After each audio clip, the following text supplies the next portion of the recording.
I mean, at the end of the day, the Palestinian people have to live somewhere, and I don't think it's a great idea for Israel to try to occupy Gaza. I'm not sure what that looks like. So, can we take this pause? Can we think about what might a two-state solution look like, and start that conversation?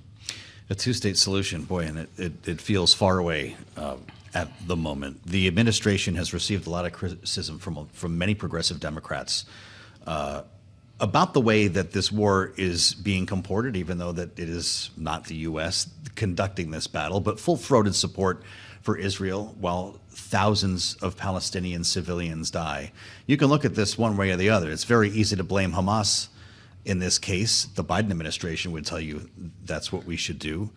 But it creates a political problem for him on the left. What do you hear from your colleagues in the House? Hamas clearly instigated this war, so that there's no debate about who started this war. Completely. And Israel clearly has the responsibility to protect its civilians and make sure something like October 7th doesn't happen again.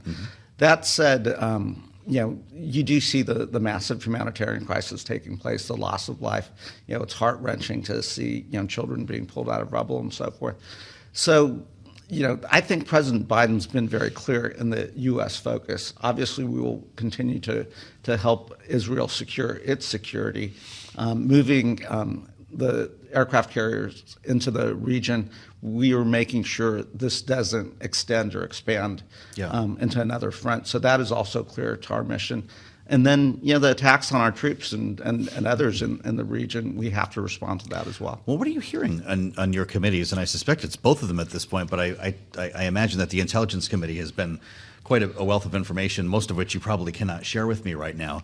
But do you think that the presence of these two carrier groups helped to avoid a second front? Would Iran have been involved in this now if the U.S. hadn't acted the way it did?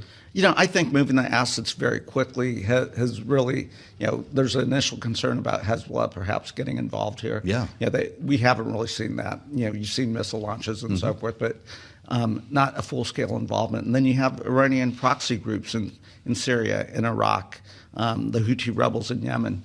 Again, I think we, along with others, have been doing what we have to do to make sure this doesn't spread.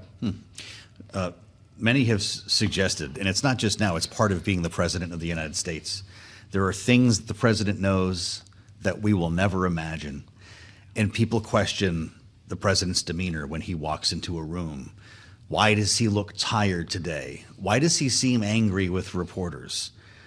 What kind of information is he hearing when he's briefed in the morning or when he interacts with intelligence officials right now? Being president of the United States probably is the hardest job in the world. And think about it. There's two real hot conflicts going on in this world. You've got the illegal invasion by Russia of Ukraine. And I met with some Ukrainian civilians and healthcare professionals earlier this week, and they just talk about the atrocities that they're coming across and what's happening, and they're about to enter another winter, so that's got to weigh on the president. And now crisis in the Middle East, and trying to get the hostages back to diplomacy, all at the same time where last week he was meeting with Xi Jinping, trying to find a path forward to avoid conflict in Asia. So incredibly challenging job. I think the president's been doing a great job.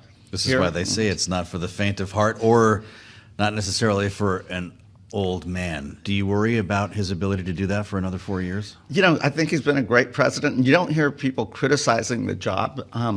I equate age with experience, and he's the most experienced president that we've had.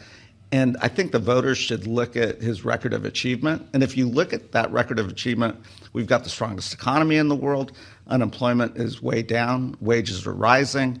And then with these conflicts around the world, and as someone on intelligence and foreign policy, I think he's doing a great job keeping a world